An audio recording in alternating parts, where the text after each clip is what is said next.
My name is Renee Brochu, and I'm a student at the University of Arkansas.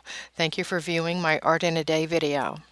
Devil's Den State Park is located in northwest Arkansas near the town of West Fork and is home to one of the 61 CCC worker statues in the country dedicated to commemorate the men of the Civilian Conservation Corps.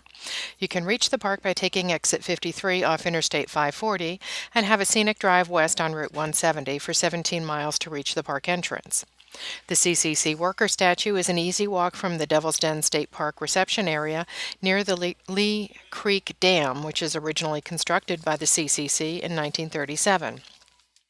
The CCC worker statue commemorates the nearly 3 million young men who participated in constructing the infrastructure across America that we still enjoy today.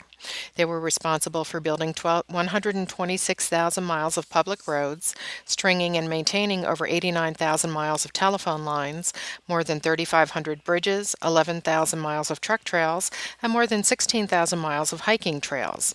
They graded land and built nearly 6,600,000 dams for flood and erosion control, and they were also responsible for forest conservation and forest fire prevention. The men of the CCC planted more than 2 billion forest trees to restore or create over 4 million acres of national forests, and collected the tons of seed stock required to raise these trees in the nurseries they maintained. The most staggering fact behind these statistics is that most of these projects were built by hand. There were very few machines or power equipment available for their use. The CCC worker statue is sculpture in the round, and his entire body can be viewed from all sides. He's 6 foot tall, about the height of an average man. The statue is in a full contrapposto position with his left knee bent and his weight shifted onto his right hip.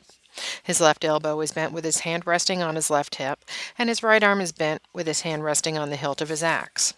He's holding his shirt draped over his left wrist, and the folds in the fabric give a garment a feeling of flow. The position of the statue's hat implies that he's been bending over working, and having his hat pushed far back on his head was the only way to keep it on. The small details of the sculpture finish the illusion of reality. His hand is in a natural position resting on the axe handle, and we can clearly see each of his fingers. Shifting his weight onto one hip is something we all do on a daily basis, so his position looks natural. The detailed features of his face, ears, and hair make his face appear soft and human. The CCC worker statue is a current example of classic humanism, which first appeared in ancient Grecian art. The Greeks explored the human form through art, and although they represented their subjects as they appeared in nature, they discovered that slightly exaggerating the human form stimulated the imagination. When we examine the statue, there are subtle exaggerations that give him an idealized perfection.